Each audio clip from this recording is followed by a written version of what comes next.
are live on Facebook with the dancers panel. Look at all these beautiful ladies staring right back at us, and I can't wait to introduce you to all of them. So we've got Nikki Edmonds, Nikki Pantenberg, if we remember from back in the day, Shawnette Hurd, Tina Landon, and Kelly Kono. Thank you so much for hanging out with us on the dancers panel on the Kelly Alexander Show. Hi. Hello. I'm so excited to have all of you here. We've got so much to get to. Just before I start, I want to thank, again, all of you guys for making time for us to do this.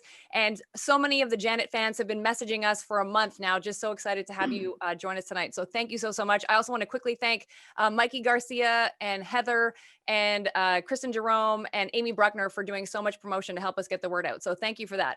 So first of all, correct me if I'm wrong, ladies, but I think that this is the first time since the Velvet Rope Tour that all four of you have been in the same place. Is this true? It is. Pretty much, yep. Yep. It is true because I've been with Nikki and Tina before, but and then you guys were together, but I wasn't there, Yeah. right? Yeah. And so Sean, this is the first time I've seen Sean for like ever. Too long. So we can say this is an exclusive event to have all of you four here together. This is so cool. Exclusive. So I'm going to bring you back to 1993. We'll start with Tina with regards to the Janet tour. So did you know any of these ladies before you started heading into auditions? No, not at all. Ladies, did you know who Tina Landon was? Nikki, I'll start with you. Did I know who she was? No, not really, actually. I think the first time was when I auditioned for her, for Janet. Yeah,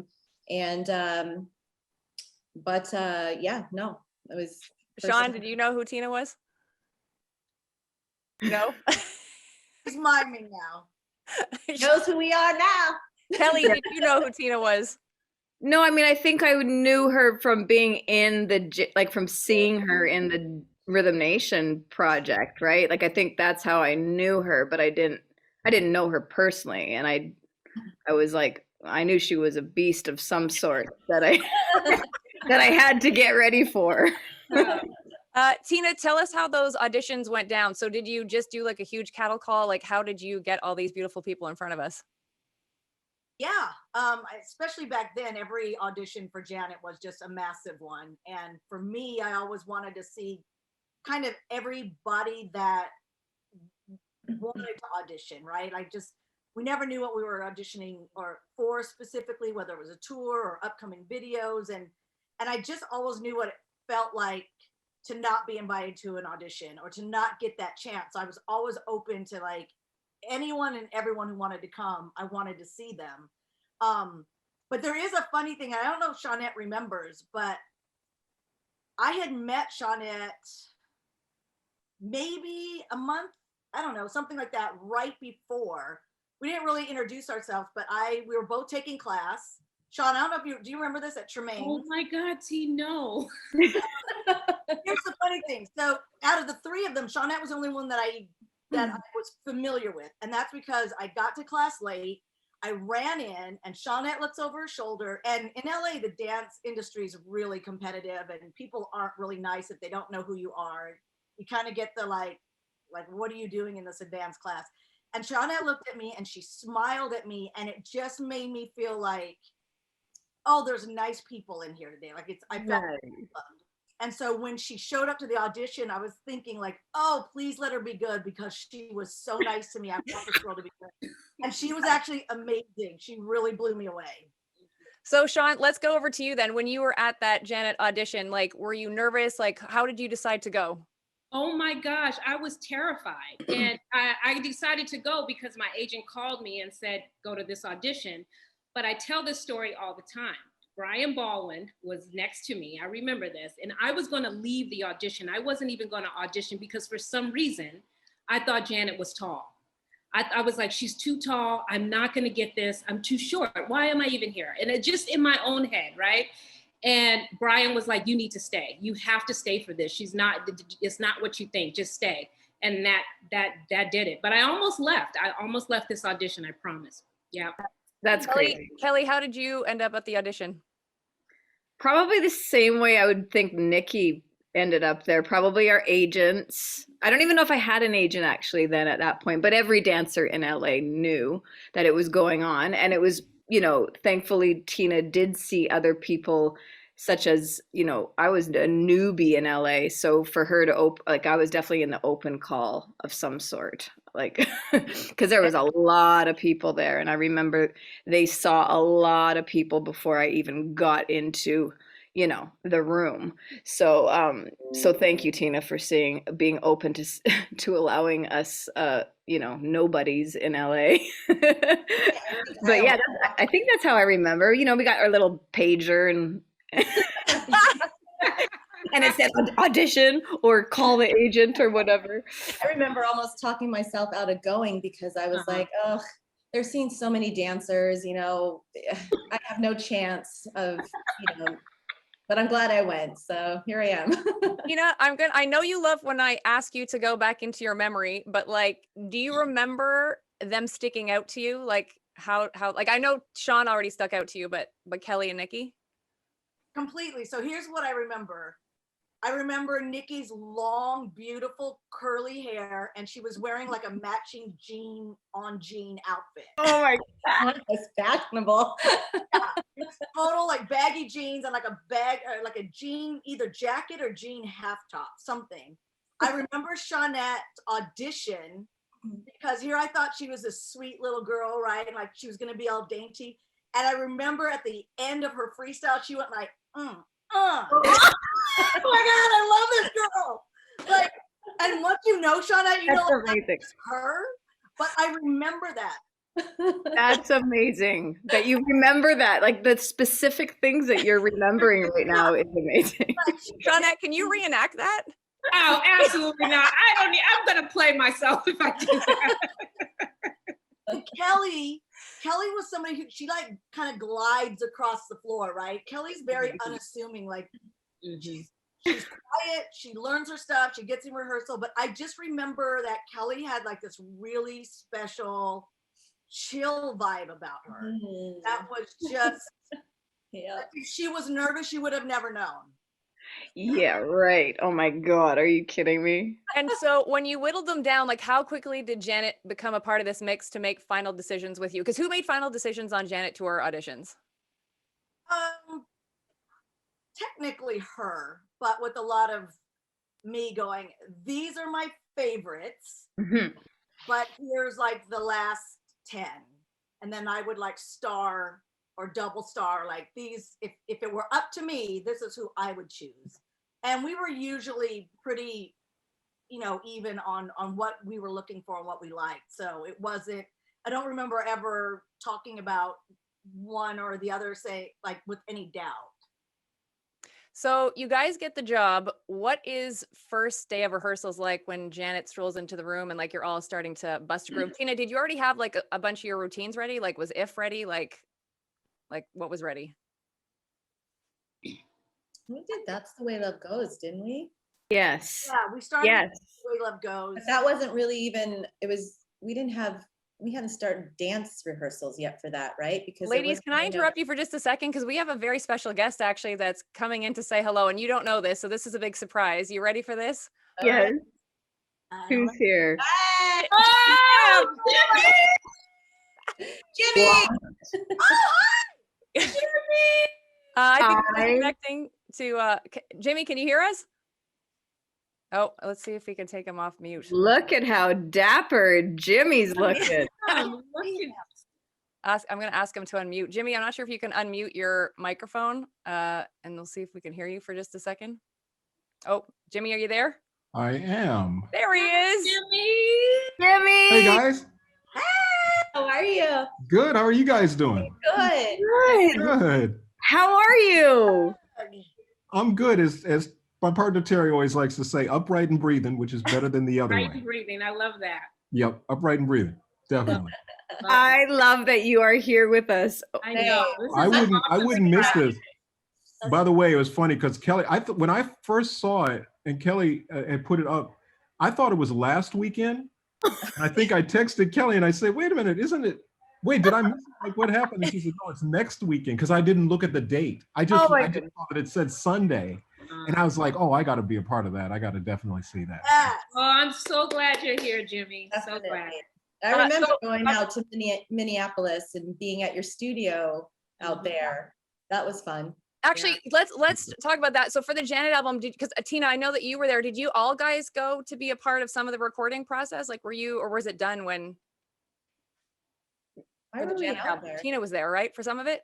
Wait, you guys, I have a question. When did we record Go Deep? Like, when did we, didn't, That was in That LA. was Velvet Rope? 97? yeah. 97? Wow, you guys have really good memory. I just remember because that was the year that it came. I think it came out. Velvet Rope came out in 97, right? Yep. Oh, right. Goody. That was so amazing. I remember that. So we're gonna get to Velvet Rope, but Janet album. So if I'm gonna take you back for a second, Jimmy, did you meet the dancers fairly quickly when they had been picked for the tour? Yeah. Okay. Yes. Yeah.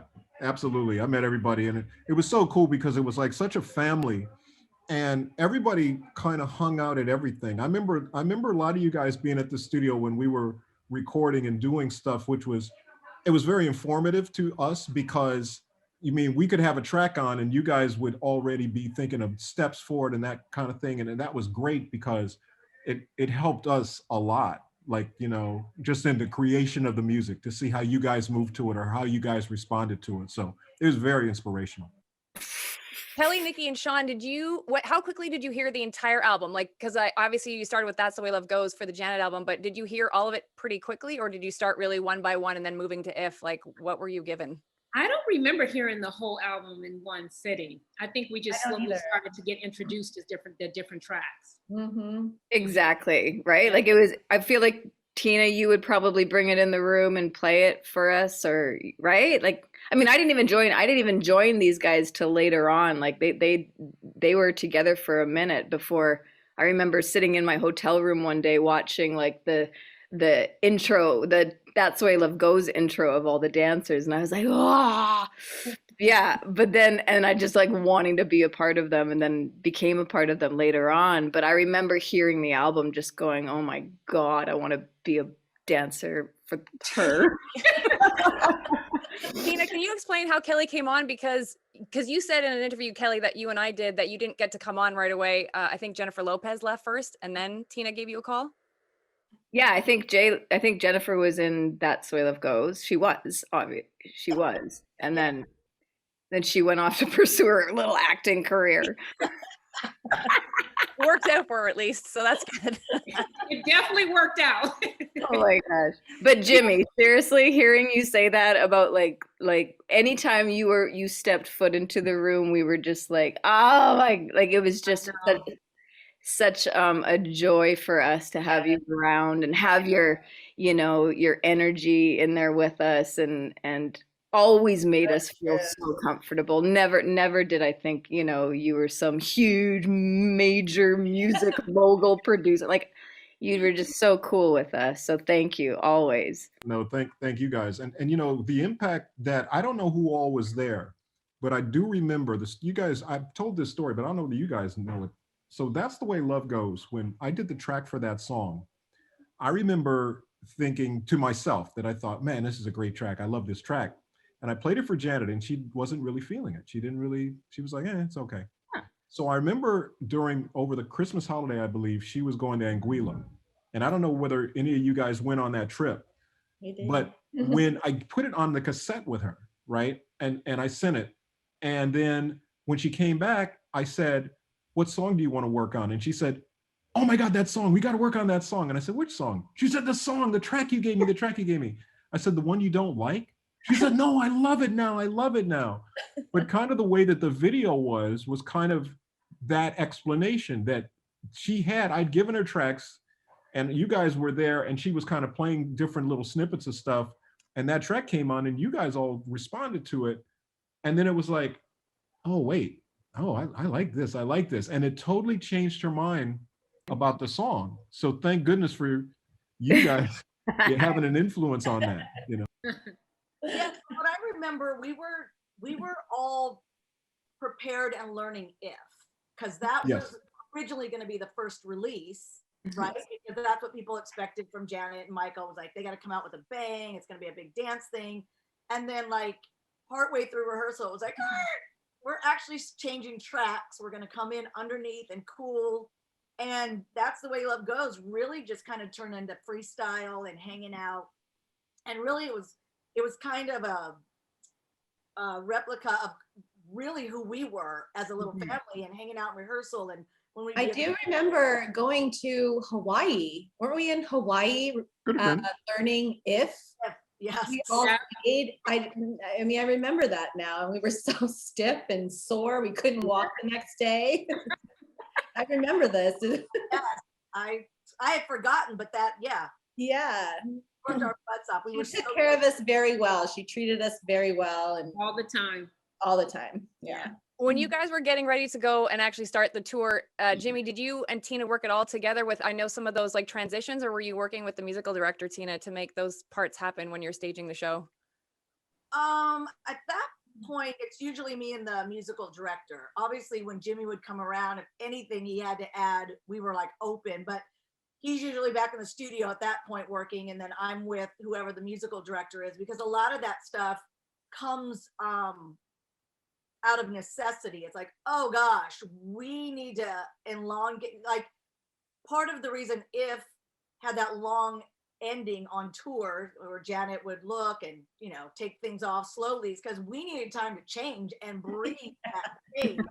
And throw up. And Nikki was every show. But so like that stuff we would realize in rehearsal, like, oh, we're going from song to song. We need time to change. We need an interlude. We need to figure this out. So a lot of that was on the spot with me and Rex, or whoever the musical director was at the time. When you guys were shooting some of the videos, I've mentioned this to each of you separately at one point or another. Janet's team put out these behind the scenes videos of you guys like shooting like You Want This and all that kind of stuff. It seemed like you guys were all on this massive party train with a lot of hard work at the same time going on. So looking back at the Janet era, like what are certain things that stick out to you from rehearsal and from getting ready for tour? For me, getting in trouble a lot.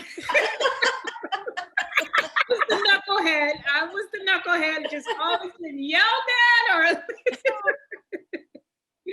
but it helps me today. The payoff is today, let me tell you.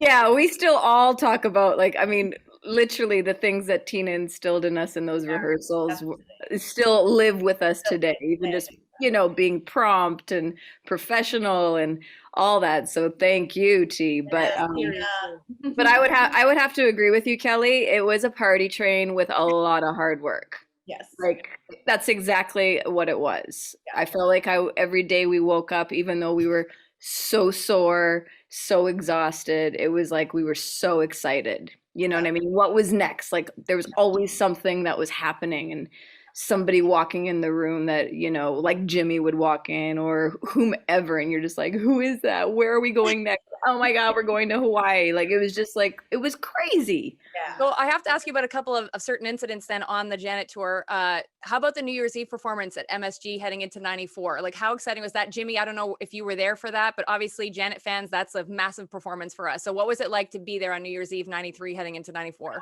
I mean, it was amazing. It was fun. I mean, because of love, right? Yeah, right. Yeah, because of love and all the confetti and everything going off. And just knowing that it wasn't in Times Square. Yeah, they were broadcasting it out. Yeah. Madison, right?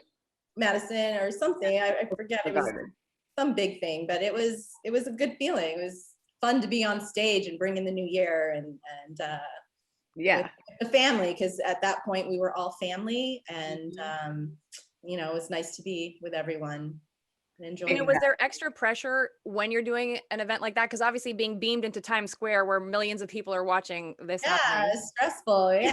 But what, I must say I was nervous, but I don't really see the big dynamic of that whole situation till now. You know what I mean? Like, I'll get clips and I'll go, oh my God, that was massive, it's like in hindsight. I think for us, it was kind of like that icing on the cake, because we've been working so hard.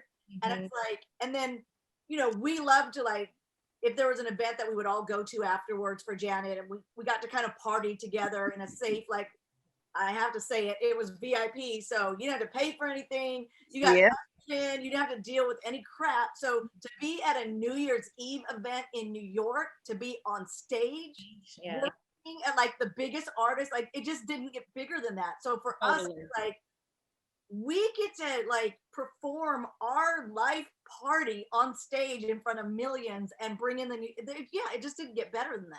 Yeah. Jimmy, quick question with regards to music. When you and Janet and the rest of the team were creating the album, the Janet album, was she already visualizing stuff like what it was going to be like on stage? And Tina, I don't know if you were there for that already too, but just kind of thinking about how the songs are going to play, so how they're going to play to an audience when these guys are on tour.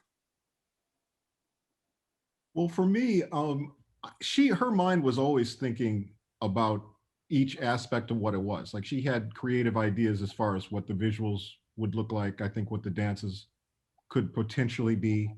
So I think that was always kind of in the back of our minds. But really that was the expertise of her and Tina and Jeanette and the crew. I mean, they were the ones that really brought everything to life. They listened to what, the songs were, and then they totally put the movement and stuff behind it for each song. And I absolutely loved just as Janet's music was so diverse, because you had the gentle ballads, but then you had the rocking songs, you had the super funky songs, you had the very hip hop influenced songs, you had, something, like Throb that was, more of a dance thing. And so when you're having to choreograph and put those kinds of things together, I think musically we were diverse enough to try to do all of those things and do them well. But if you think about all the movement and all the dance that went into it, it wasn't just one kind of dancing. It was across the board. It was jazz and ballet and hip hop. And so that to me was the thing that was amazing, was what we were able to do sonically on the records and take you on a journey. Then visually, these guys were able to do with the moves and the movement and the dance and bring those songs to life. And it's an amazing collaboration to be, have the songs in the hands of obviously Janet, first of all, but then this incredible group of ladies here, to really bring it to life. A performance, I have to bring you. Sorry, Tina, go. I was just going to say to piggyback on that, and I think it's something that maybe people take for granted, but it was a very special group of dancers. Like when Jimmy said there was ballet, there was hip hop, there was jazz, you need dancers that can do that. And these ladies could do anything I threw at them. And that's why they were so good. That's why we clicked so well. It's not just, there was a reason that they were chosen, for sure. Thanks, Tina. We had an amazing teacher and choreographer that was able to do all of that stuff too. And so thank you. There's only one of you. Exactly. Always. They could try to emulate, but they can't. You're so special. I'm going to bring you to a specific performance that I want to know about. I just want to give a quick shout out to Michelle, who is a current Janet dancer who's logged in to watch, and Luther Brown. So a shout out. Thank you so much for joining us tonight. I love you, Lou. And so I will be raked over the coals if I do not ask you about the September 2nd, 1993 MTV Video Music Awards performance where you did That's the Way Love Goes and If. And this was before you guys headed out on tour. So for all of us Janet fans, we were salivating because at this point we'd seen, That's the Way Love Goes. We'd seen the If video, but we hadn't seen you live yet. So this performance, massive for us. You guys opened the show. I'm going to start with Kelly because I see her already nodding her head. So Kelly, what was it like to get the news that you guys were going to open the MTV Video Music Awards? Like just any other news that we would get from Janet and Tina, like the same thing where you're just like, what is my life? Like, what is happening right now to me? You know what I mean? Like, I was just like on a roller coaster. I was ready to do whatever it took, whatever she said I would just do. But, we were just, to be on the MTV Awards and then with Janet. And then I do remember the very first kick that we did, my jeans ripped. And all I could think about was the big slit in my jeans. So, but no, are you kidding me? I was like so excited. I was just in awe of everybody. I was young.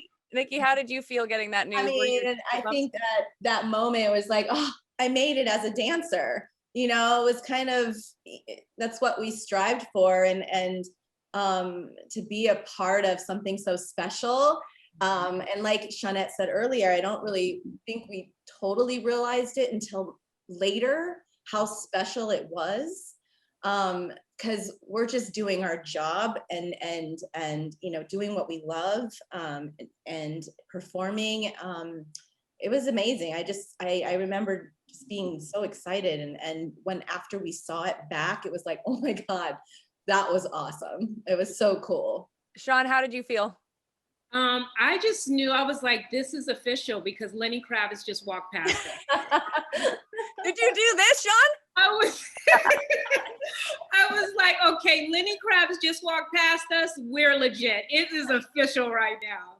Yeah, no, but honestly, I still watch that performance. You know, like people send clips every now and then, and excuse me, I'll take a peek at them, and I'm just like, man, I was, you know, I just absorbing all of that, and like even still appreciating it now. You know, like really, it's just it. I don't even think it was even as big as I can say it was now, for sure. Tina, when you got the news that you had to get them ready for this, like, were you super pumped and any extra pressure, or did you just want to kill it? Did you just want to kill every other act that was going to follow you guys on the MTV Video Music Awards? That's usually the goal. Yeah.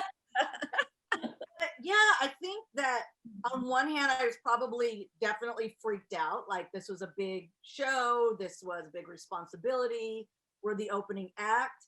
But then the performer in me was like, yeah, we're going to go up there and we're going to wipe the floor with everybody. We're going to, because they have no idea. And we've been working so hard, you know, it's like, we're all show offs at some point, or we wouldn't be in this business. So when you are doing something that you believe in and that you love and you're passionate, like the next thing is, okay, world, look at us. And so for me, it was like, it was definitely, there's always pressure and worry, but when you start to concentrate on the work, that goes out the window, and then you're just thinking about the work. Here's something I've always wanted to know as a fan, and I'm hoping I get immediate reactions from your faces when I ask you this. So for us to see you guys on award show performances like the MTV Awards, like when you guys did the American Music Awards with Together Again, that remix version. I know Tina was all the way back in the day with Janet for Escapade. When you know that there's other dance acts that are going to be on that show too, like, are you guys friendly competition? Are you buddies with the other dancers, or do you want to wipe the floor? Like, I think, go ahead. I mean, we're friends until the music goes on. You know what I mean? We're like, hey, you're performing, awesome. But then that music comes on and we have to handle the task at hand, you know? Yeah, I mean, we would definitely know what other artists were performing that had dancers, but I feel like we were kind of kept separate all the time. So we didn't really even have to interact with anybody. All I remember is when we'd step foot into whatever building it was with our little entourage. I felt like we were like the best. Yeah. You know, there was nothing, like, I was just so proud to be with the best. very good. Tina, your thoughts on this? Because, like, for example, the MTV Video Music Awards, the closing act was Madonna, which is great. But, like, do we want to kick Madonna's butt when we start the show? Yeah. Okay. But as far as the dancers, I think we cross paths constantly. So there's always love and admiration because we know the work that it takes to work with the type of artists that we were working with. So there was always respect for other dancers, no matter who they were working with, because we knew what it entailed. Okay, cool. All right. So now I'm going to push through to, and I don't know if Jimmy was at this performance, but when you guys did the Jackson Family Honors, you guys were on tour at this point, because the Janet tour was like 3 calendar years. So you did part of 93, a lot of 94, and then you ended in 95. So you guys were on the road like a long time. So for the Jackson Family Honors, were you guys like out on the road and flown in specifically for that? And was it fun? Because you guys were in your zoot suits. You did the all right dance. Nikki's remembering. I could see her. I'm trying to remember. I mean, I think I just saw someone send me a clip of that performance actually. And I honestly cannot remember whether we were flown in for just for that, or if it just kind of worked out within the tour. I feel like that was probably remember, Tina? Yeah, so we were on the road. Yeah. Literally one of those, like, we already were ready because we were doing that number in the show. And actually, All Right was one of my favorite numbers to perform. It was not only a killer song, but it was like you couldn't be mad and perform All Right because it was such a happy song. And with all the acting and theater involved. But I do remember it was like we were in, we did the thing, and we got out. And there was no party, there was no hanging out. Because the show was, you know, about all of the Jacksons, and there were so many parts, but we didn't have time, and I don't think Janet participated in any of the other stuff because we had to get in and get out. Okay, you just answered many questions for us because I know watching it, she didn't come out with all the family and she didn't leave with all the family. You guys literally did the thing and out. So that answers a lot of questions there. Okay. With regards to the Janet tour, costume wise, I recently rewatched an interview that Janet did where she was talking about Velvet Rope, which we're going to get to, but she said that Velvet Rope was the first tour that she didn't really have to tweak things, I think costume wise, where I guess she had to do that on the Rhythm Nation tour and the Janet tour. Did you guys have problems in rehearsal with some of the costumes that needed to be tweaked before you could get out there and kick some butt?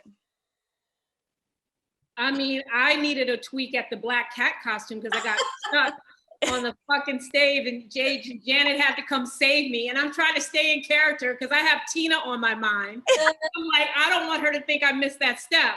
And I'm like stuck and I'm like, Janet, help me. And she's looking at me like figuring out, do I just break and go save her or keep going? So yeah, that was a tweak because I got stuck. She helped me though. She got me. That was hilarious. That was hilarious. So the reason Sean got stuck was because our boots were those ones that had that they laced up the front. They had all these little metal eyelets. We had a grid on the stage that did that. So her little eyelet on her boot got caught in that grid. And you know, we're dancing, we don't know. And the funny thing is, here's the funny thing. You know how I know when dancers mess up? Because I can feel them looking at me. Look. Did she see it? Did she see it? Well, now I know. I think, do you guys remember the Skittles costume? The Skittles costume? What? I want to say that this was Velvet Rope, but yeah, I think you told me Velvet, Tina. This was the only one that was like a major tweak because I guess the wardrobe people, the designers, and Janet, they disconnected on this one. And all I know for Throb, we had these super tight, like disco, pearlescent pants. Like somebody was purple, somebody was pink. I don't remember that. And it may have only been right at the beginning. Like maybe not all of us tried them on. Yeah, it didn't get past you. But We were. Are you kidding? Like it probably never got even close to me. It went to maybe Tina, maybe Sean, and then they're like, So that was the only one that's like, yeah, this, I don't feel funky in this outfit. Not gonna work for Throb. And I think that was why we all kind of just were vibing in our clothes. And Janet, we're just kind of like, can we wear something like this? And it basically turned into our Adidas rehearsal clothes. Yeah. Which were super funky. And by the way, Sean, I have to tell you, as you were saying that Janet had to come save you, and Tina's laughing, in an interview that I did with Tina a couple years ago for the 20th anniversary of Velvet Rope, she said that she always laughed when you fell or did something. She's like, we were best friends, so it was fine. But so I love that. Did you guys all laugh at each other on stage? Like when incidents happened? Because I mean, it was dark for most of us in the audience anyway, so I'm sure we missed a bunch of crazy business. And I think we played them back. The shows were taped, so we would play them back on the bus, and we would just rewind it and crack up and laugh all the time. That was pretty fun. Can anyone remember, like Sean just gave us that thing where she was stuck and Janet had to come save her? Anybody else have something crazy happen where you were stuck, fell over, fell backwards off the stage? Tina, you have one, don't you?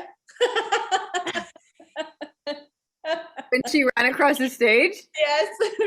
I fell across the stage. Yes. She kept falling. But let's back it up even more. Why? Because in rehearsal, right? We always, at sound check, we always run the show and do a few numbers.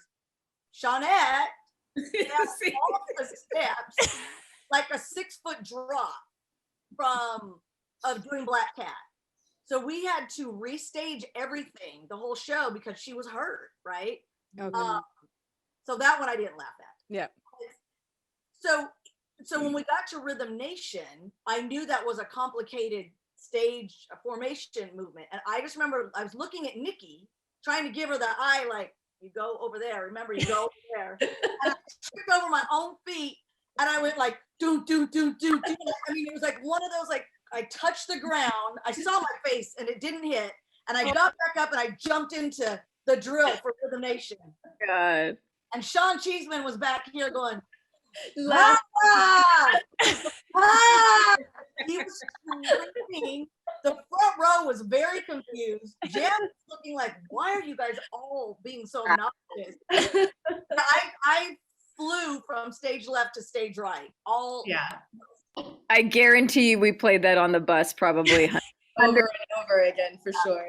Because you felt like, if this was me, then I went under the camera and then back up again. I think I really looked forward to those kind of moments on tour. You know what I mean? When it starts to become like Groundhog Day, you really cherish those little moments that bring us back into like, oh my God, this is what we're doing right now. Is it hard, like when you guys are in Middle America on show 974, to keep up the jam? And like, how does Janet react? Because she's also doing this over and over again. Do you guys have like a team talk and be like, we need to keep the octane up?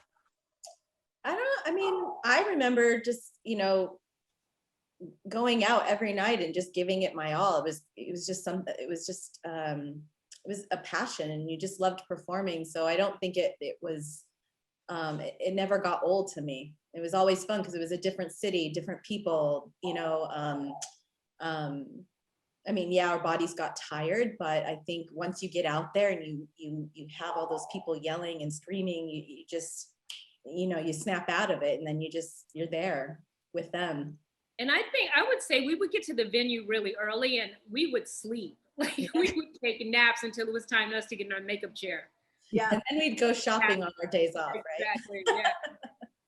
You guys remember playing Uno though during one of the shows? Me and Kelly won. You remember that? Probably, yeah. We were betting our per diem. No, yeah, I bet money, and it became very competitive. I think Shawnette got mad. But remember, Kelly, we made a deal. If you win, we'll split it. If I win, we'll split it. And then Renee at the time doubled all the money that we had put in. So we made out pretty well. They'd up the bet to make it even like more. I was like, what? $100. We were like, no, it was more than that. really? Maybe 1,000. That was. We all were playing. We all put $100 in, so it was like the pot was like $600, and then Renee doubled it, and we're like, oh, this is fun. That sounds like Renee. He always would put throw cash in. Yeah. Did you guys get to keep any of the wardrobe after the Janet tour was done? Did you keep anything? Did you steal anything? Let's be honest. We probably didn't want to because it probably stunk. Yeah. From all our sweat. I do remember us keeping shoes. Like we always were able to like keep. Remember we went to Massimo and went shopping. Yeah. Like I think we were able to keep some of the shoes and stuff. Yeah, 19-year-old going into Massimo warehouse. Get whatever you want. It's like candy shop. That was fun. Yeah. So before I get to some more questions, I'm actually glad you guys are doing this because I want to spill a little bit of tea with regards to tour life. So I have a quick bunch of questions for you, and I want to see who you out as being this person. So which one of you, when you're on tour, is like the tourist or the sightseeing person, like out of you? Like who would go? Would anybody go out? I know Sean said she slept, so maybe not Sean. Kelly, I think. I'd say Nikki. I'd go. You would go too, Dina. You would definitely, yeah. But you were always busier than us, so yeah. Nikki and I were like tourist buddies. Yeah. And I was always pissed at Shawnette. I'm like, how are you gonna just sleep and order room service? City. She's like, I was just so mad. Oh my God. All the time and shop. So who was the shopper? Who was the shopper? All of us. Oh yeah. did. Yeah. I think on the first tour for sure, because we were young and just, oh, we're making money. We go have fun. Every city, we got to go to the mall. Yeah. Second time around, I was like, okay, I think I need to save some money. Where would you guys put all these things that you were buying, though, if you're on a tour bus? I don't. Put it in our luggage or send it home. Send it home. Yeah. No, my bunk at the end of the tour, I could barely get in because all my stuff was shoved in, and I would just have this much room to sleep. Because I have, you know, sometimes we get things from the fans thrown on stage, like little teddy bears or T-shirts, and my literally a quarter or a third of my bunk was full of just Yeah. Yeah. I don't think any of us traveled lightly. Like you were packing it. Like we had. I mean, you had to admit, Janet spoiled us. Like we just, you know, like. Where are we to put it all? It was hard to go back to another artist after working for Janet. It was like, oh shit, this is real. Yeah. I'm glad you brought that up because I wanted to ask you that a bit later, but I'm going to ask you now then. So obviously that's part of it, but what makes you guys dancing for Janet different than the other A-list artists that you guys have danced for, which is many, Pink, Ricky Martin, like the list goes on and on. So what's the difference dancing for Janet as opposed to these other amazing artists as well? Kelly's pondering. Let's start with her. I mean, I think it's just because she just made us feel like we were like her, you know, like we just felt like we were included in everything and that she cared so much about us, and she made sure that even more so than herself, you know, we just felt so taken care of, which I don't think I've maybe, you know, honestly, I probably have never been taken care of like that on another gig. Made to feel so special, made to feel like we are just as talented and important as she is.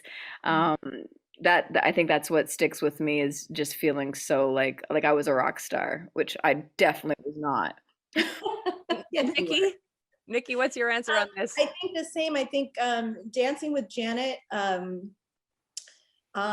like Kelly said, she made us feel like her children. You know, she took care of us. She anything that, you know, she took us on trips. I mean, we stayed at the same hotels she stayed in.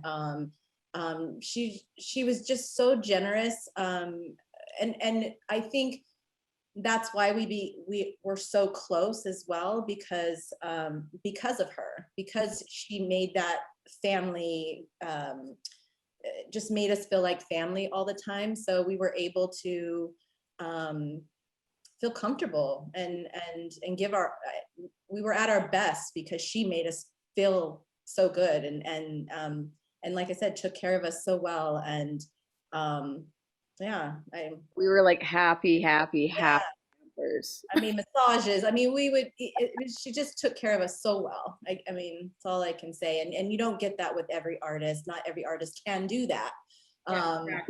She, you know, she was at the top of her game at that point, and you know, she's such a sweetheart and really had a big heart for all of us. And it was go ahead, Kel. Sorry, Tina, you always kept us in check, you know what I mean? And it was I think we needed that balance. We needed, because we were they were giving us so much, it could have been very easy for all of our heads to explode and, you know, become little sassy brats. But you just kept us in check. So thank you so much for keeping us. Yeah. Sean, tell us what being on with Janet means to you, like with regards to other artists that you've worked with. I mean, now that I'm like in my womanhood completely, she just, the one thing I always remember about her, and Tina too, Tina as well, and again, a lot of this is reflective, but she never she knew who she was. Like it wasn't like she walked in like, you know, I don't really know who, like she knew she was Janet and, you know, who she was, but she never walked in like that. Mm-hmm. You know what I mean? She never walked in like the separation, like, okay, you stay over there, I stay over here. It was like, we're doing this, we're a team, we're a family, we're all here for a reason.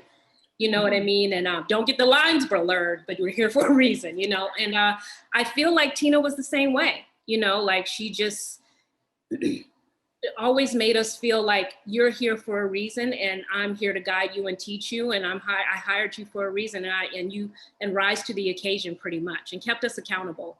So I feel like all that it still helps me to this day. So For See, was sure. it hard for you to waffle that line because you're one of the dancers, but you're also Mama Bear?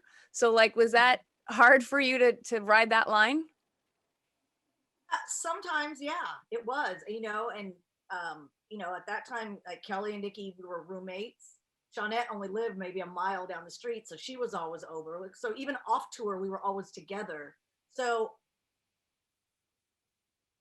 not often, but sometimes, when I had to put the hammer down, then I felt like the stick in the mud, right? Like they would all go out and do stuff, and I'm like, I've got to go to a meeting, or I can't do that, or I'm going, all right, go where you're going to go, but you guys better be back and don't party too hard because we got a gig tomorrow. Like I knew that was my responsibility, but sometimes it was a heavy load because it was like, I want to be cool. I want to hang out. I don't want to always look like, oh, here comes work.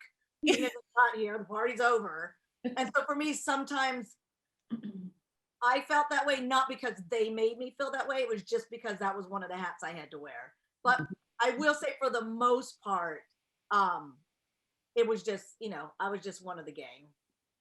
So this brings me to a quick question. Who was the biggest party animal on tour? Jeanette. shut up.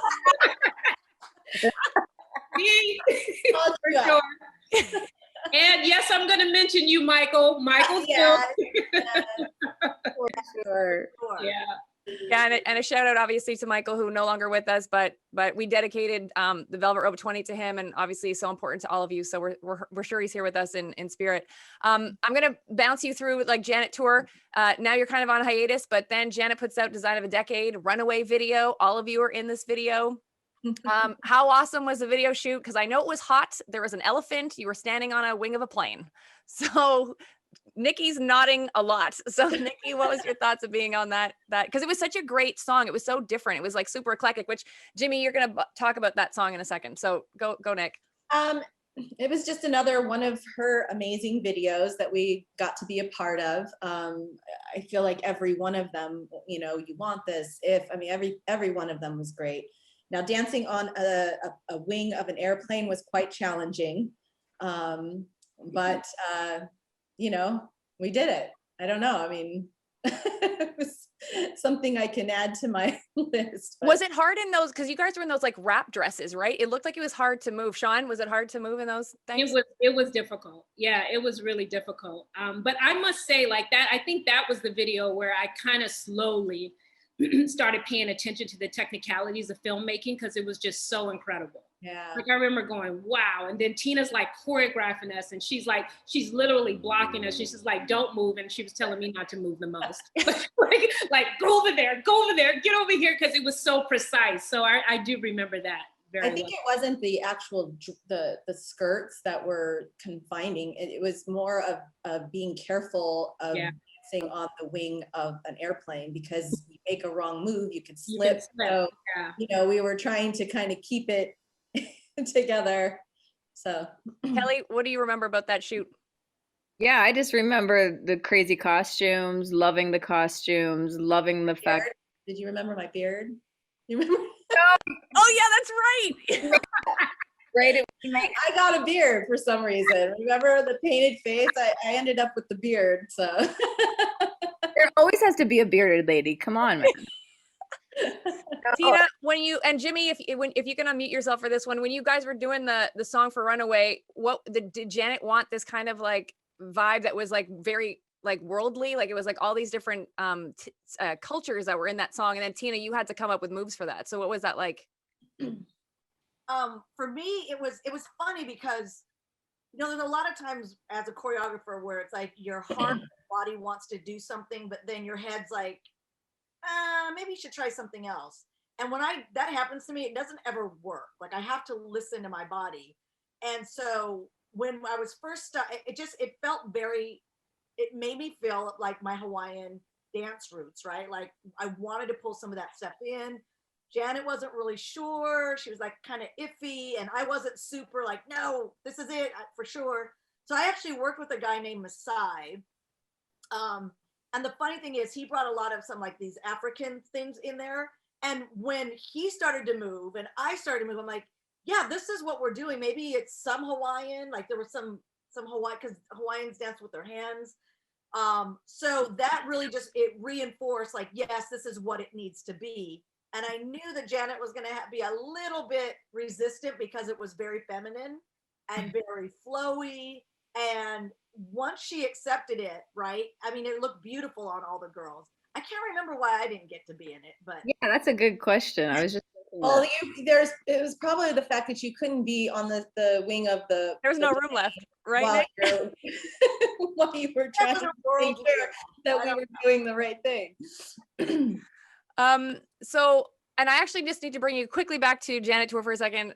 Learning the If choreography. Obviously, that's such an epic video to this day. It's still epic when it's on stage. Tina, when you came up with that routine, I know you talked about that you worked, I think, with Omar a bit to try to come up with the breakdown and all that kind of stuff. But ladies, like, was it hard to learn that choreography for If? Yeah. Yes. Yeah. Yeah. It was physically, I think it was I don't know if it was hard to learn the choreography. It was just actually physically on your body. Yeah. Yeah. Did we look forward to that number in the show? Like, did you want it over with, or you were ready to kill it? Oh, Tina's not. I'm like, no, I wanted to kill it. I just felt good on my body. Yeah.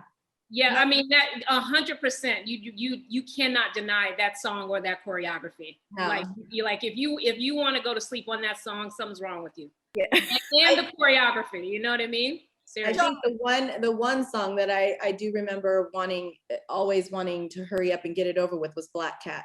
That was Really? hard.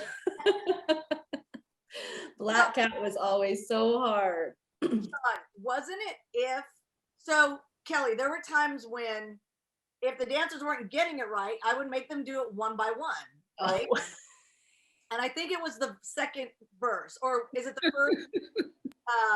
Whatever part it was in If, it was what I would do is I'd have them all do it. If they did it right, they got to sit down. So if you got to sit down, Kelly got to sit down. Some of the boys got to sit down, and then Shawnette was like, I love this because she's like, no, I got it. I'm good. I'm got it. I'm like, okay. Did she do this? Yeah. No. I was like, yeah, no, I'm good. Yeah, got it. And that's her like BS face, right? I'm like, all right, Sean, well then show me. I don't think she was also very used to that combativeness, but when I'm working on choreography, that hat comes off, like the friend hat goes down, and it's like, no, like I don't like, yeah, we're best friends, but I need to see this. Mm-hmm. And she, I mean, if smoke could have come out of her ears and her eyes, because she's like, she would do it, and now she's so nervous, she's messing up and messing up. We're all sitting there watching her, and she's like, "No, really, I got this. I got this." I'm like, "Good, show me." She hated me that day, but she looked fantastic doing it. When she Awesome. So as we finish Runaway, I know there's a bit of downtime. Did we all think we were coming back for Janet's next project, which turned out to be Velvet Rope? I don't think we knew at that No, point. I didn't know. We didn't know. I didn't know. No. So Tina, did you get the news first? And like, cause I know you went to Minneapolis, right? Like you recorded stuff, and I think, and all the girls were there at some point to do recording Go Deep. Jimmy would know this, to be there. I'm trying to remember though, where did we go deep? I know we recorded the track to Go Deep in Minneapolis, but did we do you guys all partying? That was in Minneapolis? Or No. was that in LA? Do you guys remember? Remember. You know what's so weird? And you guys are probably going to look at me like, you probably had one too many, Sean, but I thought we were in Anguilla. We were doing the video. We did the video. Oh, we did video in Anguilla. Right. Yeah. Okay. I'm on point. I'm on point. So what was it like to be a part of, because Tina, you were there, I guess, for a lot of the recording of the Velvet Rope album or parts of it. So you got some of that music early, right?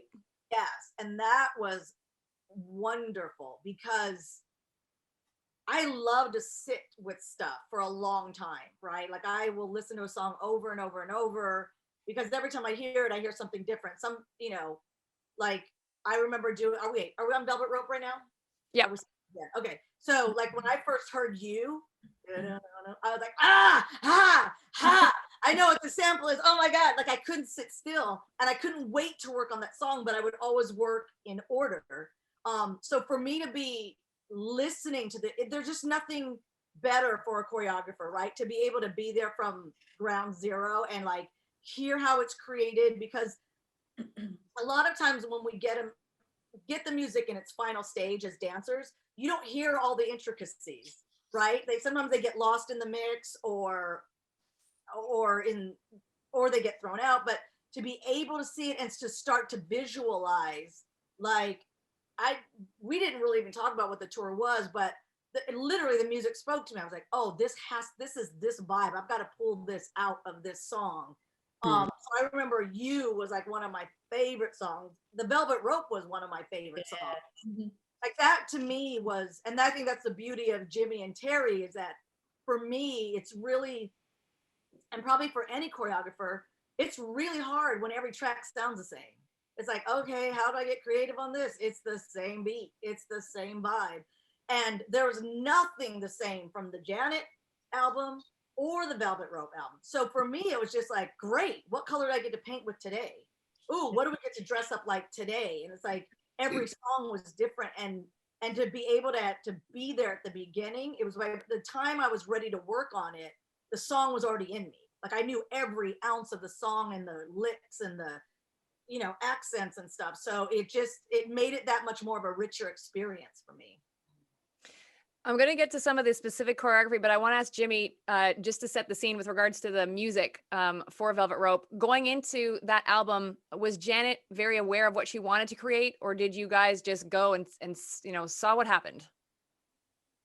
I think the biggest difference for us was that before we would always just create the tracks and then she would create the lyrics based on the tracks. This was a case with Velvet Rope where she kind of already had the lyrics. So we were literally creating music based on the lyrics that already existed.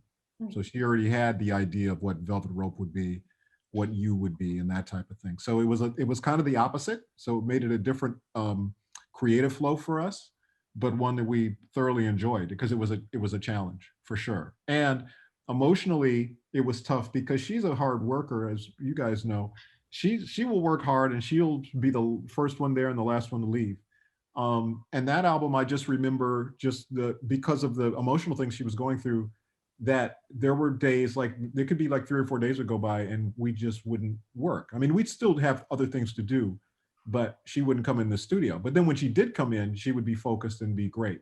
So I think it was a tough album to record, probably from her standpoint, and maybe challenging a little bit for us, but we loved the result of it. We loved what was coming out of the album. We thought was really special. And obviously, as I already said, and then for these guys to bring it to life the way they did visually was amazing. But I loved having, Tina around, and I just liked, because to me it was the vibe. When we were doing Scream, I remember we had Janet come to town and she said, well, what do you want me to do? And we said, just hang out. We just wanted your vibe. We just wanted her vibe in the room. As we were creating the tracks. And as we created tracks for Scream, that's where Runaway came from, by the way, that you guys were talking about. That was the song that she liked, that she hoped Michael didn't like it so she could keep it for herself. So that's how that happened. But the creative process is great. So having these guys around, to me, like I say, I've said it before, I'll say it again, it really helped inform kind of the decision making, but it also, I think it put Janet at ease to have them around too, because if there was an idea that popped up, if Tina had an idea or whatever, they could talk about it right on the spot. And as Tina was saying, as the songs were developing and you could hear the beat of the song, and then you'd hear maybe the track, and then you'd hear maybe the background vocals and so on, you'd kind of hear as it was putting together, and then you could get the choreography ideas in your mind. So all of that to me was really important. And I will say also, if you think about the connectivity, the way that the music and the vocals and the visuals and the dancing all really went together, there was nothing that ever felt out of place. To me, that was really unique, the way that it was done in the creative process, but then the result made it seamless. So it all worked together well. So T, how did Nikki, Kelly, Sean come back for Velvet? Did Janet say, I want them all back? Like, how did you guys have to re-audition? Like, how did that all play out?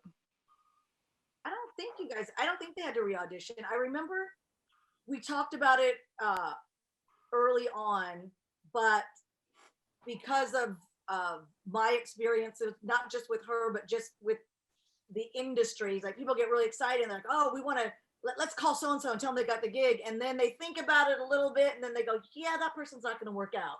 So I knew early on that she wanted them, but I didn't tell them until I was 100% sure that it was a go.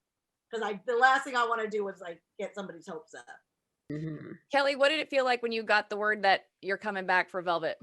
Oh, like the hugest sigh of relief ever. Like it was, I don't even think I think it was just a matter of knowing that it was most likely gonna happen. I think I believed that it could happen, so I wasn't too nervous, but getting that actual final call, like it was just like, oh boy, here we go again. Nikki, what did it feel like? Did Tina call you? Did Janet call you? How did it work out? You guys live together, so maybe Tina she just called opened the me. bedroom I door and think told you. Tina called me. But I mean, again, it's an amazing feeling to be a part of another tour of hers, just because we had so much fun on the first one. And as dancers, once you're done with a gig, you've got to figure out what your next gig's going to be. I mean, that's going back to auditioning for whatever else comes out. So it was quite nice to be able to just breathe and say, we got another tour, and so it was an amazing feeling. Sean, how did you get the news? I think she's frozen. Oh, is she frozen? She's frozen. Great, great. I know she just looks like she's just chilling. Yeah, Like, she's chilling. Until she gets back, yeah. Realize she's frozen and there she is. Oh, there she. Oh, wait. Here we There go. you are. There She's you are. back. What happened? I don't know what happened. So We were all talking to you to a frozen screen. The frozen screen. Yeah, I don't know what happened. The okay, so internet- you're up next. You're up next, Sean. Tell us how you got the news that you were coming back for Velvet Rope. I was on tour with Michael at the time, and I remember I think Tina called me, and I was on. I'm losing her. We'll see if she can. Tina, you go until she comes back. Also, again. I remember being on. It's not working. I don't know. This is. Oh, So there weird. you're good now. You're good now. Don't move. Okay, I promise you, I'm not moving at all. It's so weird. I'm right here. Can you hear me? Yeah. So you were on tour with Michael. Yeah, I was on tour with Michael and Tina. I think Tina called me, and it was a no-brainer. I was so honored, and I was really excited. Yeah. So did you have to tell Michael that, or like his team, that you were leaving? Yeah, I had to leave the tour in the middle, and I remember telling Lavelle and Travis, and they just wished me blessings. And yeah. That's pretty cool. Yeah. Tina. By the way, Kelly, can I just say Yes. that Terry and I felt the same way. By the way, it was never that we took for granted that we were going to do the next Janet record. Right. So it was over. It was very much the same. We were always excited to get that call, like, when do you guys want to start working again? That was always a great feeling. So I totally relate to what you guys are feeling. Wow, I would have never thought that, Jimmy. That's crazy. We just didn't take it for granted that would be that we'd get the call. I mean, we hoped we would. But you never know. You're right. You're right. Always knowing that you're replaceable, but also knowing that all the stars will align and bring us back together if that's what it was meant to be. Tina, what did it feel like? Like, how did Janet tell you that you were coming back? I honestly don't remember. I think that maybe we're in Minneapolis. There's a lot of times when I think that they just assume that I knew. So I don't really remember a definite like, hey, by the way. It was more like, so when we go out this time, I want to do blah, blah, blah, blah, blah. And I'm like, does that mean I got the gig? Yeah. So it was more like that. It was just an assumption, and then it became more real I was like, okay, I'm just gonna accept that I've got the gig, I guess. Like, we'll just figure it out. So when you came back for Velvet, there was a marked style change, I guess we'll call it, with regards to your looks. Like everybody came back with different colored hair and some piercing action going on. I think some of you had tattoos. So was that like, I'm not sure if Jimmy got a piercing. I don't know about that, but but was that like a requisite from Janet and Renee? Like how did that style change, and was everybody open to getting like an eyebrow ring or what have you? Nikki's nodding a lot. It was a little bit of a shock for me at first because I did have to cut my hair off, and then I had to dye my hair, and that was just getting rid of my curls was like, that was my signature hair, you know, so it was kind of a little bit difficult, but I was like, I'm going to do anything I need to do to get, you know, to be a part of this tour. So I did it, and I was the one that ended up getting the eyebrow piercing because I thought that was the simplest, I guess, or you know, but you know, once we did it, it was fine. But then, you know, later on when we were actually on tour, I was like thinking, why didn't we just use what did they call them? Like just ponytail, because we ended up wearing our hair back in ponytails. Remember? I mean, for the shows, and it's like, why didn't we just get extensions? You know, color the extensions. Why did I have to cut my hair? But it grew back, so. Sean, were you excited? Because you did a pretty big change too, right? Like you went purple and short hair and the whole thing. Yeah, I was, you know what? I was, you know, because I was being on tour with Michael, they dyed my hair blonde. So they had already transformed me then. And I was really happy because it kind of had me start creating my own vibe.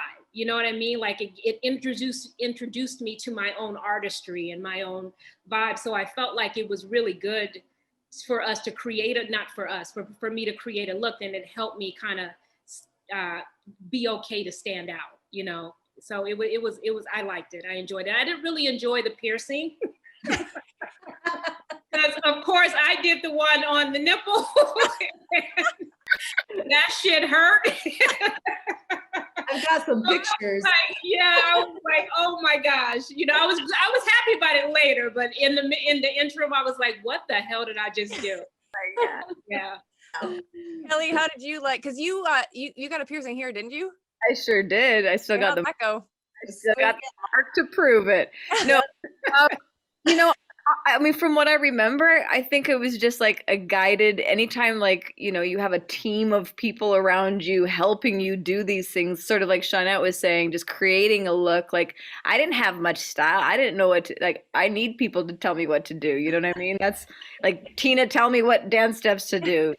Tell me what I should do, and I would do it. I was just very obedient, I guess. That's the Japanese in me, I guess. I have a quick funny story of Kelly's piercing, because it was here, right, Kelly? And I remember when she took it out, I think eventually we ended up kind of, I know for me, mine got infected because we would wear stage makeup all the time, and maybe I wasn't taking care of it properly, I don't know. But I remember you took yours out, and when we were eating at a restaurant, she would drink and it would come out the hole. I would go like this. Yeah. Milk coming out? Is there milk coming out? But yeah. Did they plug it up? Like, how did that work? What? They have to plug it up? Like, how did that stop? Did it eventually just The body heals, girlfriend. The body heals very fast. That didn't last long.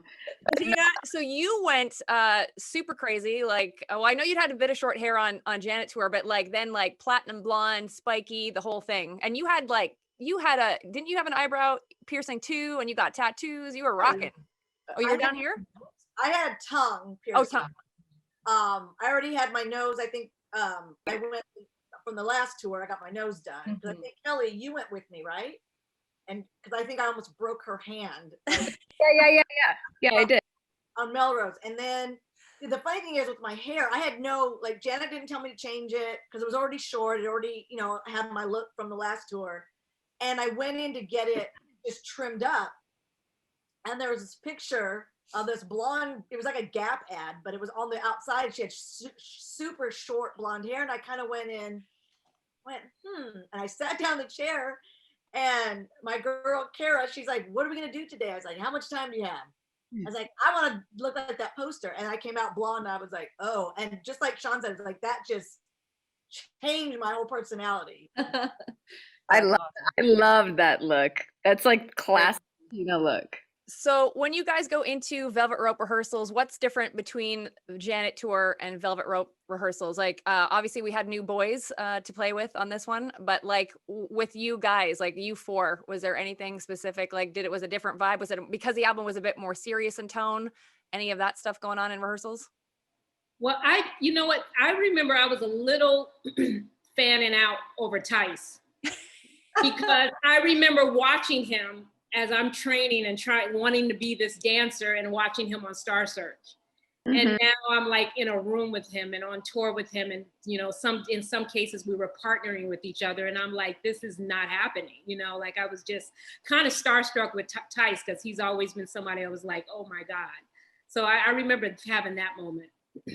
I do remember there being a sense of like, we had danced together for that first tour, that things happened, or I feel like the cleaning process, we just started to dance more alike, really, like, right, T? Don't you feel like it was like we just kind of knew what to expect and just, you know, yeah. It was just almost like a continuation, right? Like we clicked, everybody fell in line. Shawnette wasn't being a bad student anymore. But I would say, the funny thing about Shawnette is that no matter what level we all got to, like, she would always come in like the new kid, like with this awe and this excitement, and I think sometimes Nikki and Kelly and I would be like, yeah, and Shawnette be this like a kid, like a little kid, and get really excited and sometimes like a little bit doubting. But then we're like Sean, like slap, come on, you got this. And she'd be like, okay, yeah, got it. But it was a very refreshing thing because sometimes you do get complacent, you do take things for granted. But for me, it was great because I knew what I could get already out of them. They knew what was expected of me, and so then I just had to throw it all to the boys and kind of get them in line. Nikki, what stood out for you coming back in rehearsals for Velvet? I think what stood out to me is just, like you said, having new people, a new vibe. There was, the same, we were the same, so we kind of knew each other, but having that energy come in, that's what stood out to me. I'm trying to remember, right? But I think at that point, I know Tina, myself, and Kelly, I think we were already roommates. So, we were always very comfortable with each other. We we're just very close. So I just remember kind of it being like, again, it just, no surprises really, other than the new energy in the room. And they came in and just fit in so well. So something I have to ask you on behalf of, I think, many fans that were around for Janet Tour and for Velvet Rope Tour with regards to you four ladies, is that there is a magic that happens with you four and Janet. Like there just is. And it's almost like too, like when you guys are dancing, and we're going to talk about this a bit later, but like, let's say for I Get Lonely, it's almost like you're one brain and you're moving parts. Like you're just clean, you're just together. There's like this magic, crazy vibe that's going around all four of you. Were you aware of this during Velvet Rope?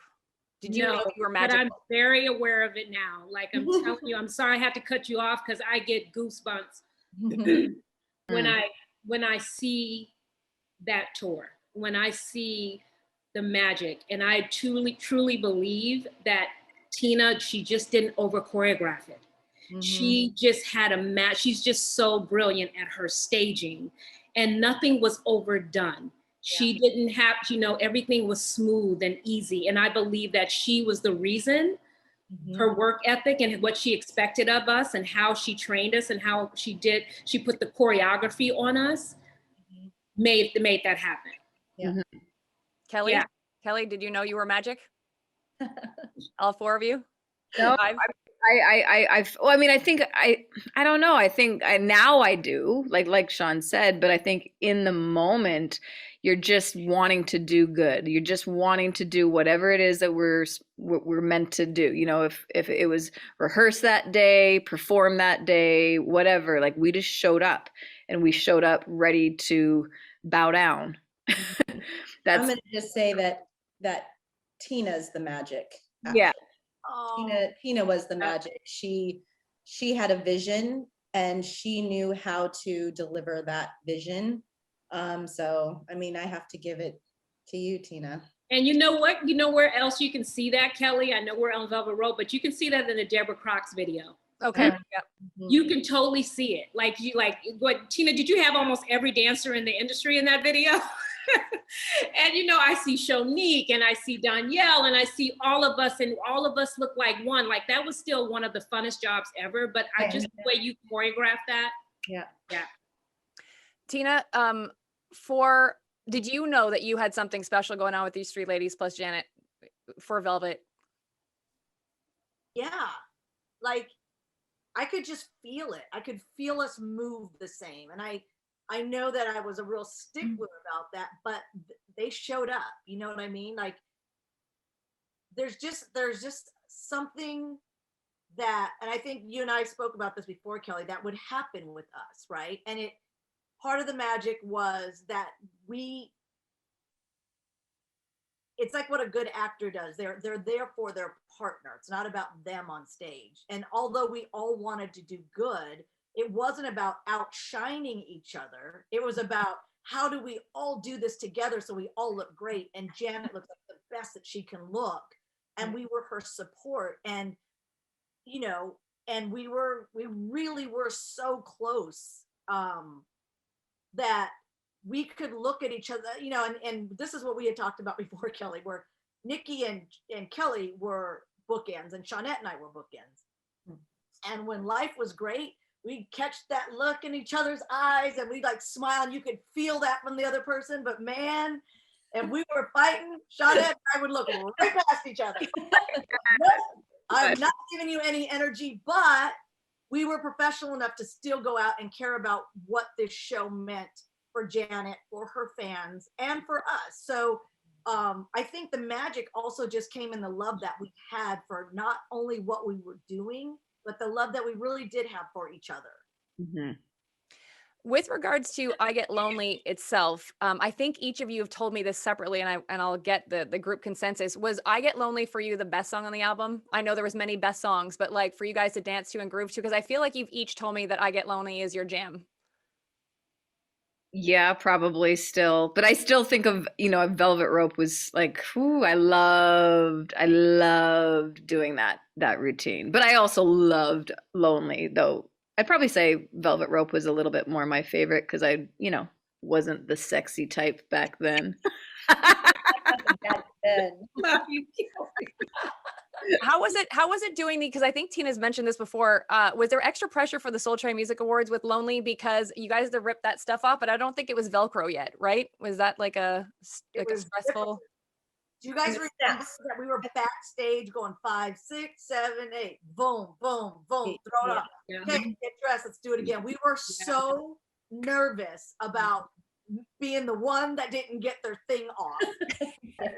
Really, and that was, I think, again, that's where the magic is, because it wasn't like I had to say, come on, you guys, let's rehearse. It was like, where are we meeting? Where we got to, like, they would come to me and go, we're rehearsing this, right? I'm like, absolutely. Yeah. So yeah, we were backstage. We probably did it 100 times to make sure that we were all in sync. No one's zipper got stuck. No one was going to be left out there, you know, with half a bustier and half a bra hanging out. When you guys came out for Velvet, you guys, I think Tina's told me this before, that you were underdressed for like 3 or 4 songs. You had the unitard on underneath and then the full suits on and all that stuff. Were you legit dying of heat for those first 3 numbers? I don't remember. You know what? I think the adrenaline is going so much. Yeah, you're just like, you're not thinking about that stuff. You're just like in the moment. And yeah, I don't remember feeling that way at all. No, neither. You guys? No, neither. Yeah. No, and you know, Janet was so great at the people that she hired. Like our wardrobe and stylists were amazing. So things, even though it sounds like a lot of stuff, it's not like you're going out to play in the snow. I mean, everything fitted and feels good, so you don't look 3 times your size. You know what I mean? So it was just, I mean, when we were in Manila, that was really hot. But other than that, for the most part, it was doable. Okay, cool. Throb, so much fun for all the fans seeing you guys come out and perform that. This is a chance where, like, yes, you were in formation for parts of it, but we also got to see you freestyle. I think all of you have told me separately that you are not such big freestyle fans, but you guys pulled it off. Did you love performing Throb? Because we love watching you. Sean, you're shaking. No. I mean, I just would look at Rob, and I mean, because Rob was like the true freestyler. I mean, he's just brilliant. And yeah, I mean, it was just like, I would take kind of what I did in the club, if I can, you know, kind of get it together and try to put it on stage. But that was like the worst, that freestyle section. Absolutely not. That is shocking to hear, Shawnette, because I felt I hated that shit. really. I think I hated it more, and probably My freestyle was choreographed every night. Did the same thing every night. The true freestyler was Rob, and I think we all admit that. Yeah. Rob and Michael, right? Yeah, Rob and Michael. Well, I remember because mine was partially choreographed too. And Sean, do you remember there were some nights Sean's like, "You gonna do something new? You gonna go out there and do something new? You gonna do something new?" She's like, "Yeah." And then we would watch to see. I'd be back because she went out before me, so I'm like, "Let me see if she's gonna do something new." She did something new, then I had to do something new. I only tried something new a couple times, and one of those 2 times it didn't work very good. We would have this little thing right before, like, "Are you gonna do it? You gonna do it?" Her ear right before she ran out on stage. T, you had that like one arm scissor kick though. It was nice. Like a cymbal hit would go. There was good times happening. Thank you. That was my one move. That was your one move. Okay. Near the end of, actually, tell us about the whimsicals, because both in the Janet tour and Velvet Rope, you guys got to come out and have fun with the medley of like Escapade and Miss You Much and all that kind of stuff. Runaway. How much fun was that? Were you a bit freestyly there? Because I know you, again, were in formation, but was it fun with the bouncy games that were the inflatables that came out? Were you nervous they were not going to inflate? They didn't a couple times. And they would try to distract. I forget who goes out at the beginning. Teresa would go out, or was it you, Tina, that went out? Go out and then did, right? And so you would. Were you the one that went out to just kind of because at the backstage the inflatables were going up, and sometimes you would be like, they're not going up. I think a couple times we even had to do them without the inflatables, right? Yeah. Probably. Go ahead. Oh no. I totally remember that. We were like, here we go. But you know what? That whole medley was so fun. Like, it was choreographed. We had to be in our positions for certain parts, but that was the most, I guess, free number that we got to do. Like Throb to me was, my section was choreographed. I never strayed from it. You know, like if any part of the show I got to stray away and do something different every night, it would be the medley for sure. And if anything didn't work, that would be the section for it not to work. Okay.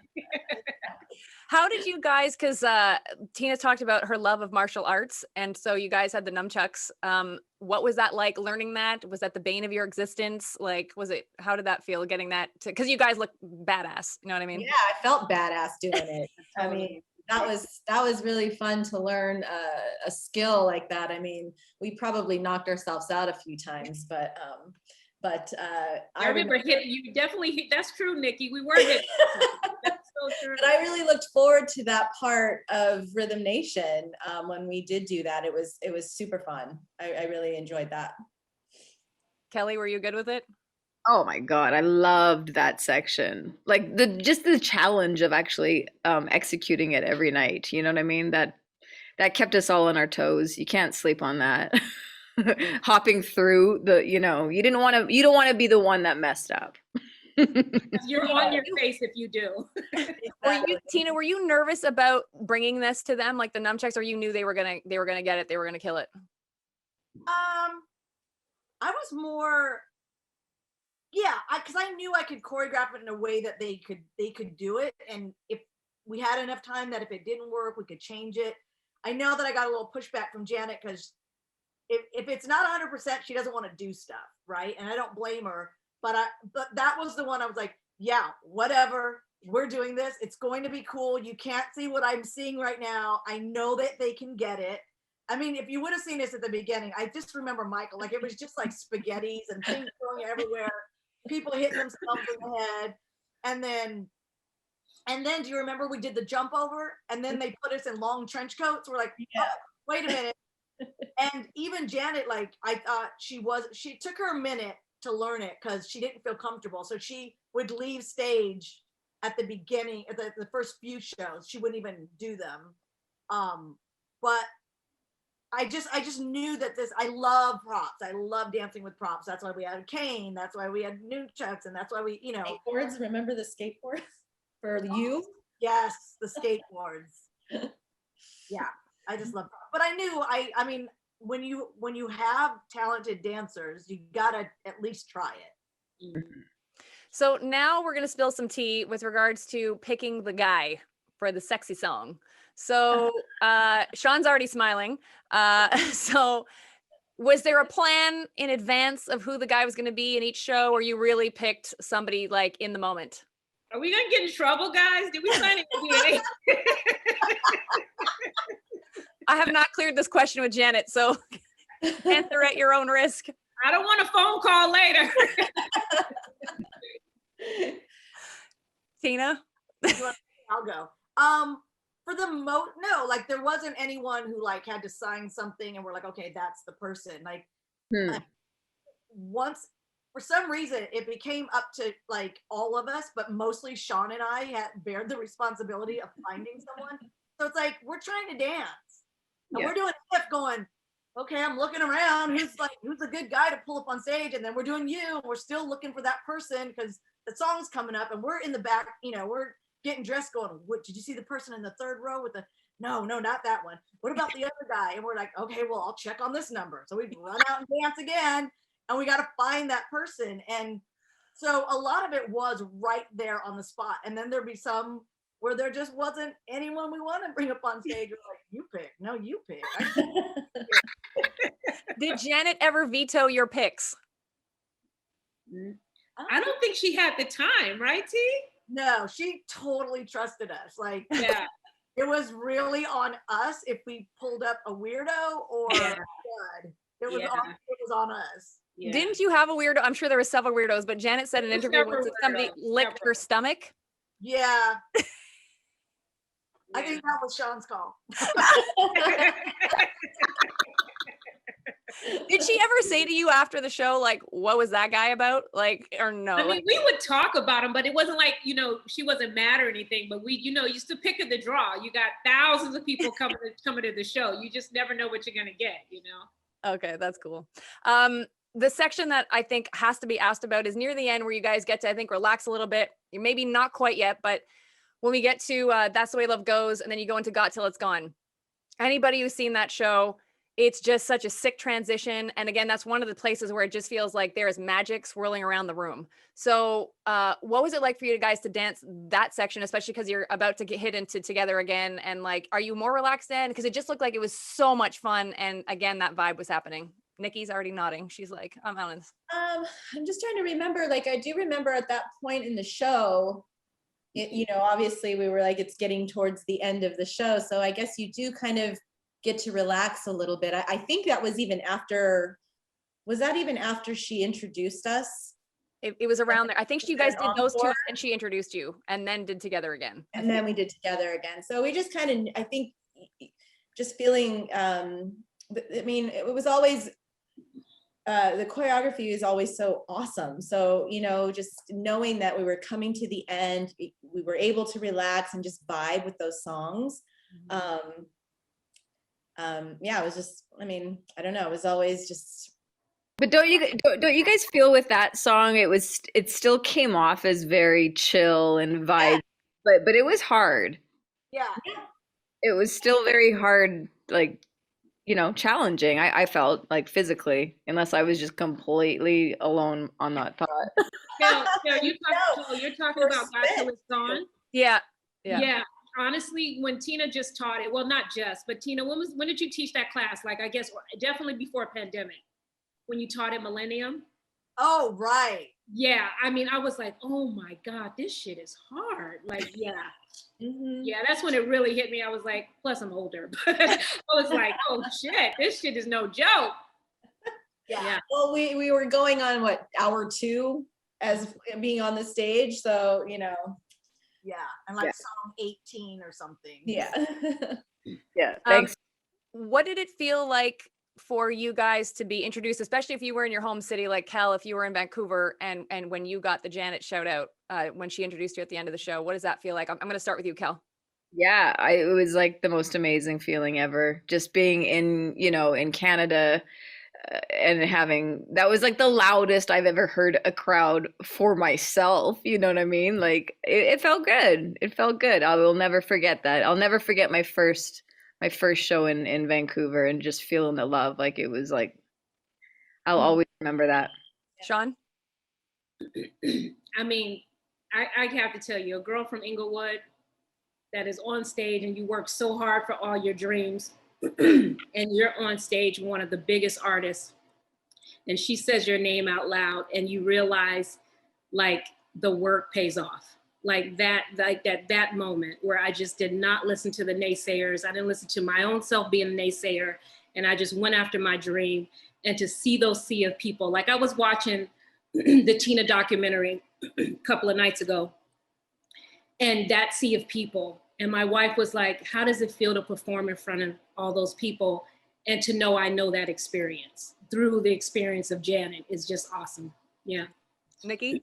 I'm just gonna say right here, big shout out to the fans, because that's what made it so special. I mean, when you get out there and your name is called and you have people yelling for you, it's the fans, and you're actually, oh my God, they love me too. Like,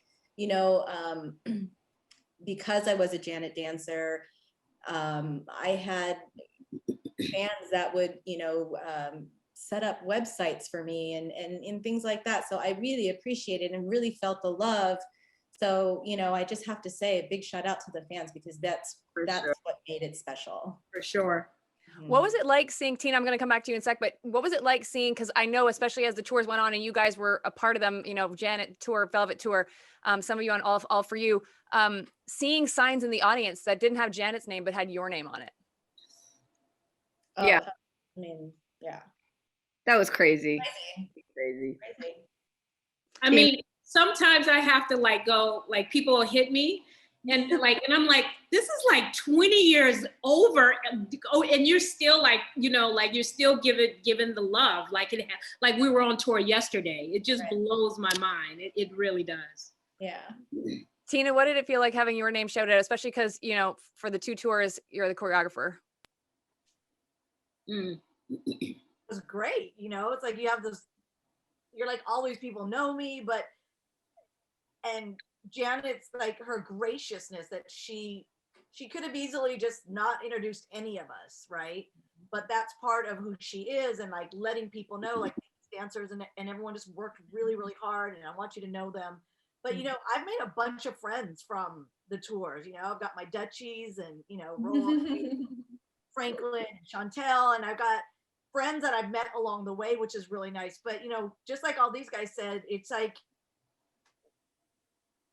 when you see the love that they have, I mean, they are jumping up and down, they are screaming, they are so there for you that it's a little humbling, it's a little overwhelming sometimes, but it's always, it's always welcomed. Yeah. That's so awesome. Just a couple of quick questions left. I have to ask you about the Oprah performance, because that was such a huge thing as you guys were in New York, and it was a whole show featured around Janet and Velvet Rope. What was it like for you guys to be on Oprah for an hour and get to perform? And because that was thing too, just, around the kickoff of the tour. So. I don't know. I think that was a special moment to be, we all met Oprah for the very first time too. So that was kind of special. Just again, being a part of that project and being able to do what came along with that. And Janet just taking us for a ride. I mean, Yeah. that was one of, you know, a standout moment. Sean? I mean, yeah, I mean, I got to like mimic her in freaking Color Purple. I mean, people still remind me of that shit. You know, I'm just like, who does that? Who gets to look at Oprah and do her scene from The Color Purple? Like, no, like it was incredible. It was an incredible experience. So happy for you at that moment. That's so awesome. T, because was that your first time on Oprah for anything? Like, was that performance? Oh yeah, I think first and last. Okay. You know, I don't have a lot of things to draw from other than because I'm sure I was running around and nervous and wanting it to be perfect and worried about staging. So I think I was getting used to some of the big performances, but I never try to let my brain go there because I'm always afraid I'm just going to freeze up or something. So I just kind of put my head down, work, you know, get involved with the dancers, like make sure they're okay. But you know, I've got right here, I wish I could pull up the wall. I've got a picture of Oprah, and you know, people come over like, is that Oprah Winfrey? I'm like, yeah. Me too, T. I got my picture with Oprah in my office right over there, and it's like, yeah, it's sometimes I have to look at it and just go, whoa. I have you guys in, you know, I see you on the daily, just to let you all know. That's so cool. So there's something that I think that you guys need to all answer here with regards to the fact that I know there's no official sorority, there's no official fraternity, but it feels like there is a bond once you are a Janet dancer for life. No matter what tour you're on, it's like a thing. And I think that was obviously highlighted when you guys, I know Sean, I think your schedule didn't permit, but you like the Hollywood Bowl performance in 2017. What did that feel like? What does it feel like knowing like you're a Janet dancer for life? Like you should all have jackets, you know what I mean, that say this and go around with your names on it. So Nikki, let's start with you. What does it feel like to know like you are forever a Janet dancer? It's pretty special. I mean, I think that I am just grateful that I was able to be a part of that era. And it was a special moment to have all of us come together, because some of the dancers, you know, the newer dancers I've never met. So it was nice to finally meet them and it was so powerful to be on that stage. However, I remember being so nervous because it had been quite a few years since I had been on a stage and performed in front of people like that. So it seemed a little awkward because, you know, I'm a mom now and, you know, so it's just a different vibe. But it's a special thing. And I think that to say that I was a Janet Jackson dancer just makes me proud, you know, and being a Janet Jackson dancer at that time as well. Yeah. Okay, cool. Kel? Janet dancer for life. Janet, oh, for sure. Like that's who I am. That's my identity still to this day. You know, that's Tina gave me my start and Janet as well, obviously. But it was like the best moments of my life, you know. I mean, I have an awesome life now and I'm just so grateful that I have awesome memories of being a professional dancer. Like they couldn't be any better. Do you know what I mean? So thank you all for being a part of that journey with me. I want to go back now. I want to do it.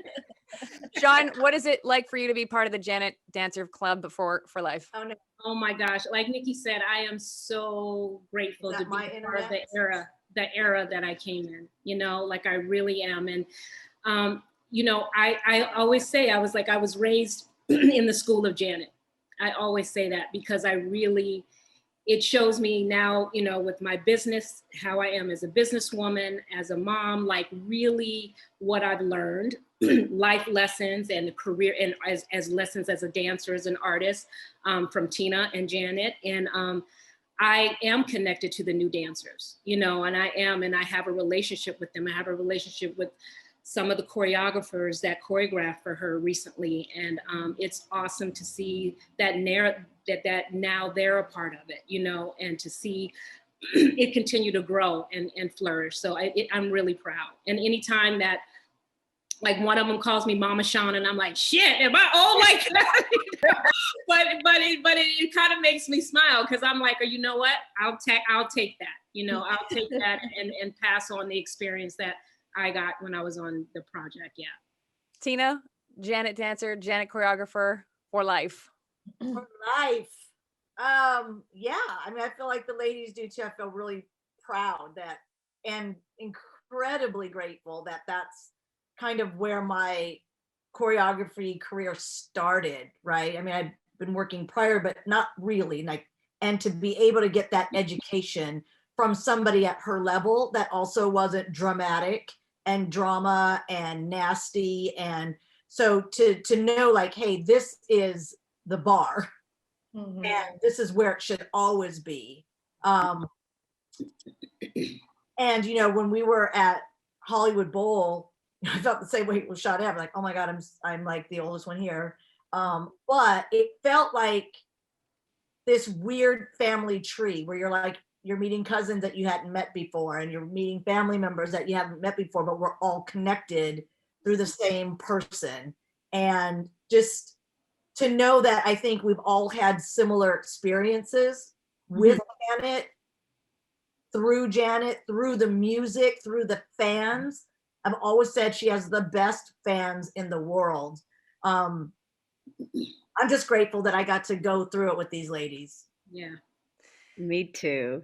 Yeah. Before I wrap things up, I could talk to you for another 3 hours, but you'll shoot me, so I won't. But Jimmy, before we wrap up, what message do you have for the fans and for these 4 ladies here who you've known for so long and have got to see in action for so many years?